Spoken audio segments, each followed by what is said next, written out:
They do one of the toughest jobs imaginable, but for a growing number of police officers, just getting to work is becoming difficult in itself. Across all ranks, police in England and Wales are to be awarded a flat increase of nearly £2,000. But the chair of the association, representing tens of thousands of them, says many will barely see a benefit as inflation soars. Steve Harts-horn says some of his members are now struggling severely. Some people can't afford to physically fuel a car up to get to work. We've got anecdotal accounts of officers taking food vouchers, going to food banks to get food.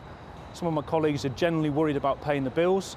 There's only so much overtime they can do if it's available, because they have to balance that with their own personal lives. It's the perfect storm, really. We've had the summer of discontent, and my fear that the cost of living, it could actually turn into the winter of discontent and make it far worse.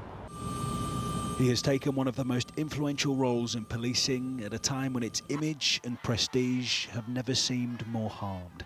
The horrific killing of Sarah Everard by a serving officer prompted a national outcry about women's safety and a debate about the culture of forces across the country.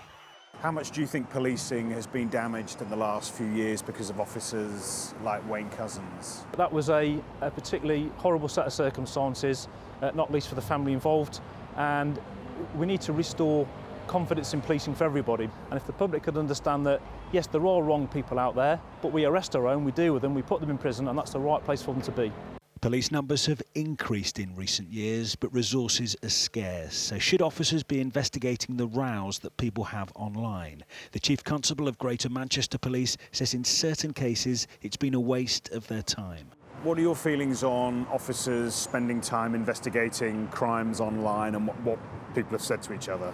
I think if people have got a genuine grievance and fear that the law has been broken, they're being quite rightly maligned, or any defamation, it needs investigating. However, there needs to be a point that when the police look at it and they say this isn't a crime, that's accepted, because my colleagues are far too busy dealing with other types of crime.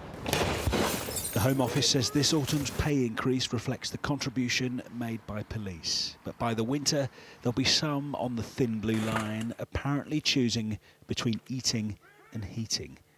Julian Druker, 5 News.